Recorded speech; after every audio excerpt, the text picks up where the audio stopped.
Hello friends, welcome back to my channel Sangam impacts. Friends, आज के session में, आज की इस वीडियो में मैं क्लास 10 के दो चर वाले रैखिक समीकरण को हल करने वाला हूं। जो समीकरण इस प्रकार दिया हुआ है, समीकरण है कि 3x प्लस 4y बराबर 10 और समीकरण 2 है 2x माइनस 2y बराबर 2। कहा इस समीकरण को हल करें। फ्रेंड्स, आइए इसे हम विलोपन विधि द्वारा हल करते हैं। तो सबसे पहले इसे क्या करेंगे, हम विलोपन विधि से। फ्रेंड्स, जब भी दो चर वाले समीकरण को हल करें तो इस प्रकार आप जरूर मेंशन करें कि कौन सा विधि से इसे आप हल कर रहे हैं, क्योंकि दो चर वाला रैखिक समीकरण को हल करने का जो विधि है वो 5 विधि है। विलोपन विधि, प्रतिस्थापन विधि, बृहद्गुणन विधि, ग्राफीय विधि, इस प्रकार जो है 5 विधि है। तो आप इस तरह से सॉल्यूशन में अपने विधि को जरूर मेंशन करें कि आप किस विधि से इसको हल करने जा रहे हैं। आइए इस वीडियो में हम आपको दो चर वाले समीकरण को विलोपन विधि से हल करके बताता हूं। देखिए, जैसे मैं लिखूंगा विलोपन विधि, तो सबसे पहले आप इन दोनों समीकरणों को आप कंफर्म करें कि समीकरण कौन एक है कौन 2 है। तो 3x प्लस 4y बराबर 10, इसको समीकरण 1 मान लेता हूं, और इसी प्रकार 2x माइनस 2y बराबर 2 को समीकरण 2 मान लूंगा। अब आप देखिए कि विलोपन विधि में क्या होता है। यहाँ पे यह है दो चर वाला रैखिक समीकरण। इसमें आपको किसी एक चर को बराबर करके विलुप्त करना होता है। विलुप्त कैसे करेंगे, ध्यान रखिएगा कि विलुप्त जब भी चर होगा तो आप उसे बराबर करके ही विलुप्त करेंगे। या आप चर यहाँ पे x एगो है और एक चर है y, या तो आप x को बराबर कर दीजिए और विलुप्त कर दीजिए, या फिर आप चर y को बराबर करके विलुप्त कर दीजिए। आइए इस मैथ में y चर को मैं बराबर करता हूं। समीकरण 1 में देखिए, तो अगर मैं y चर को बराबर करने चलूं तो समीकरण y में जो है वो 4 से गुना है, तो इस 4 से गुणांक को मैं समीकरण 2 में 4 से गुना कर दूंगा। और समीकरण 2 में जो है उसमें y चर में क्या है तो 2 से गुना है, तो इस 2 को कहां करूंगा तो समीकरण 1 में 2 से गुना करूंगा। अर्थात क्या है कि दोनों समीकरणों के जो गुणांक है उसको बदल करके मैं दूसरी समीकरण में गुना कर दूंगा। किस लिए, आप ध्यान रखेंगे कि बराबर करने के लिए। आप देखेंगे कि 4 गुना 2 करेंगे तो क्या हो जाएगा 8, और 4 गुना ये 2 करेंगे तो हो जाएगा 8। इस प्रकार क्योंकि इसे विलुप्त करना है तो आप इसे बराबर करेंगे।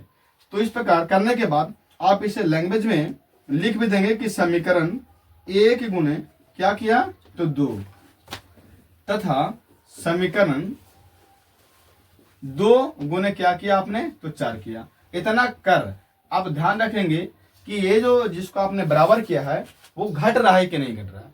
अगर पहले से ही घट रहा है तो उसे हम लिख देंगे जोड़ने पर, और अगर पहले से जुड़ रहा है तो इसे लिख देंगे घटाने पर। अब देखिए कि समीकरण में 1 में जो है 4y जो है वो प्लस में, और समीकरण 2 में है जो y वाला वो है माइनस में। तो प्लस माइनस क्या होता है तो प्लस माइनस होता है माइनस, अर्थात ये पहले से ही घट रहा है, तो इसे हम क्या करेंगे जोड़ने पर लिख देंगे, जोड़ने पर लिख देंगे। और अगर ये पहले से घटता नहीं रहता, अगर यहाँ प्लस यहाँ भी प्लस होता, या यहाँ माइनस यहाँ भी माइनस होता, तो माइनस माइनस प्लस होता है और प्लस प्लस प्लस होता है। तो ऐसे स्थिति में हम इसे लिखेंगे घटाने पर, और घटाने के बाद क्या करेंगे हम उस दोनों में क्या करेंगे चिन्ह को चेंज करेंगे। वो हम दूसरी वीडियो में मैं बनाकर दिखाऊंगा कि किस प्रकार जो है वो घटाने पर उसको हल किया जाता है। आप इसमें देखें तो हमने लिखा कि इस समीकरण को 1 में 2 गुना तथा समीकरण 2 में 4 गुना कर क्या करने पर जोड़ने पर। आइए इसे करता हूं। 2 गुने 3 कितना हो जाएगा 6x प्लस 4 गुने 2 हो जाएगा 8y बराबर 10 गुने 2 हो जाएगा 20।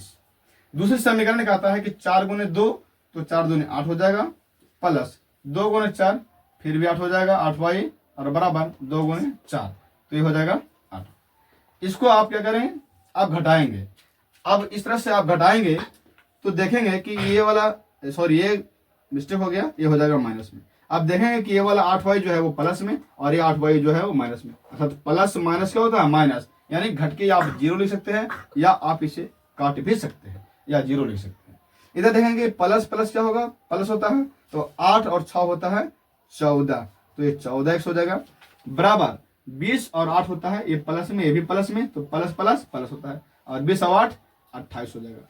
अर्थात जब x का वैल्यू निकालेंगे तो x को अकेले करना होता है, बराबर इधर 28 था और ये 14 जो है x गुना में है तो ये चला जाएगा भागा में।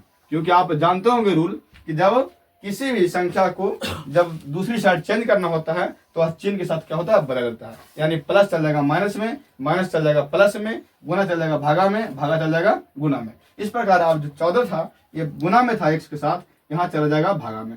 यानी 14 दूनी आप 28 कर दीजिए, अर्थात x का जो वैल्यू आ गया, जो मान आ गया वो 2 है। इसी प्रकार आप इस प्रक्रिया को आगे बढ़ाएंगे y के मान निकालने के लिए, तो आपको लिखना होगा कि अब x का जो मान है, x का मान समीकरण, अब देखिए x का मान जो है आप समीकरण 1 में भी रख करके y का मान ला सकते हैं, या फिर x का मान समीकरण 2 में भी रख करके y का मान ला सकते हैं। तो यहाँ मैं समीकरण 1 में x का मान रखता हूं, तो लिखना पड़ेगा कि अब समीकरण x का मान समीकरण 1 में रखने पर अब रखेंगे तो समीकरण देखिए 1 क्या है, तो 3x + 4y = 10 है। 3x 3 गुना, ये गुना में x है और x का मान आया है 2, तो जहां पर x नजर आएगा वहां पर सिर्फ 2 पुट कर देना है x को हटा करके, और प्लस 4y बराबर हो जाएगा 10। 3 दूना हो जाएगा 6 प्लस 4y बराबर हो जाएगा 10। अब देखिए एक जात वाला को एक साइड कर दीजिए, ये संख्या है, ये भी संख्या है, ये चर के साथ संख्या है, तो ये चर वाला और संख्या वाला अलग अलग कर दीजिए, अर्थात संख्या संख्या के साथ चल जाएगा, अर्थात क्या हो जाएगा 4y बराबर हो जाएगा 10। y का मान निकालिएगा 10 और ये प्लस में था, ये चल जाएगा माइनस में 6, यानी 4y बराबर हो गया 10 में से 4 घटेगा तो हो जाएगा 4, अर्थात तो y का मान निकालिएगा तो हो जाएगा 4/4, 4 से कर देगा एक बार में, यानी क्या हो गया कि y का मान जो है वो आ गया 1। अभी आपने देखा तो इस तरह से x का मान जो 2 और y का मान आ गया 1, तो लिखना पड़ेगा कि अतः x बराबर 2 और y बराबर जो है 1, ये हो गया आपका आंसर। यह वीडियो समझ में आया हो तो वीडियो को लाइक और मेरे चैनल को सब्सक्राइब जरूर करें। धन्यवाद।